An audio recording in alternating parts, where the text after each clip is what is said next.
News KCR కు Kaleshwaram commission నోటీసులపై BRS working president KTR స్పందించారు. ఇదంతా కాంగ్రెస్ బీజేపీ కలిసి ఆడుతున్న డ్రామా అంటూ మండిపడ్డారు.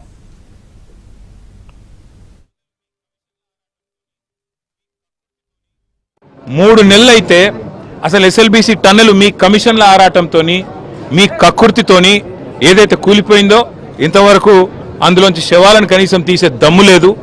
కనీసం ఆ పనుల విషయంలో ఏం జరిగిందో చెప్పే పరిస్థితి లేదు. అదేవిధంగా సుంకిశాల రిటైనింగ్ వాల్ కూలిపోయింది. సుంకిశాల రిటైనింగ్ వాల్ కూలిపోతే ఇప్పటి వరకు ఆ సంస్థ మీద కానీ ఆ ఎందుకు కూలిపోయిందన్న దాని మీద కానీ ఎలాంటి ఎంక్వైరీ లేదు, ఎలాంటి కమిషన్ లేదు. ఆ సంస్థ మీద ఎలాంటి చర్య తీసుకున్న పాపాన పోలేదు. వట్టెం పంప్ హౌస్ మునిగింది కాంగ్రెస్ వచ్చిన తర్వాత, ఇంతవరకు దాని మీద చర్యలు లేవు. పెద్దవాగు ప్రాజెక్టు 2 సార్లు కొట్టుకుపోయింది, దాని మీద చర్యలు లేవు.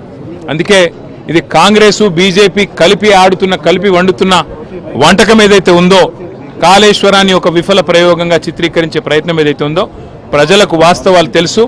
మాకు ఈ దేశంలోని చట్టాల మీద, న్యాయ వ్యవస్థ మీద మాకు సంపూర్ణమైన విశ్వాసం ఉంది. తప్పకుండా ఈ ప్రభుత్వాన్ని మాత్రం తప్పించుకుందామనే ప్రయత్నం చేస్తూ ఉన్నారు.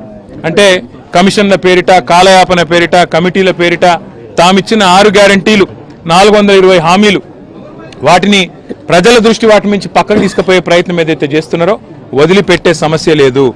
ఎప్పుడు ఇస్తావు నెలకు 2500 రాష్ట్రంలోని 1,68,00,000 మంది ఆడబిడ్డలు అడుగుతున్నారు, అడుగుతూనే ఉంటాం.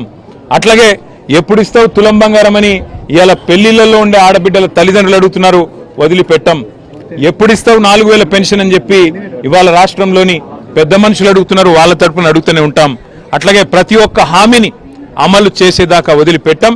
మీరు ఎన్ని నోటీసులు ఇచ్చినా, ఎన్ని డ్రామాలు ఆడినా అవన్నీ కూడా తప్పకుండా దూది పింజల్లాగా తేలిపోతాయనే మాట కూడా తప్పకుండా చెబుతూ, ముమ్మాటికి న్యాయము ధర్మము గెలుస్తుంది. ముమ్మాటికి తెలంగాణకు మేలు చేసిన వాళ్ళని ఆ దేవుడు కాపాడతాడు. మీరు ఎన్ని చిల్లర ప్రయత్నాలు చేసినా, వచ్చి 17 నెలల నుంచి మీరు చేస్తున్న అన్ని చిల్లర ప్రయత్నాలే.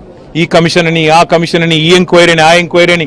అందుకే నేను చెప్పేది, ఈ 3D మంత్రం ఎక్కువ రోజులు నడవదు. ఈ డిసెప్షన్, డిస్ట్రక్షన్, డిస్ట్రాక్షన్ అనే మీ ఆలోచన ఏదైతే ఉందో ఎక్కువ రోజులు నడవదు. తప్పకుండా తెలంగాణ ప్రజలు తిరగబడే రోజు కూడా వస్తుంది. మిమ్మాటికి రేవంత్ రెడ్డి ప్రభుత్వానికి, స్కామ్ గ్రేస్ ప్రభుత్వానికి తప్పకుండా బుద్ధి చెప్తారనే మాట కూడా నేను తెలియజేస్తాను.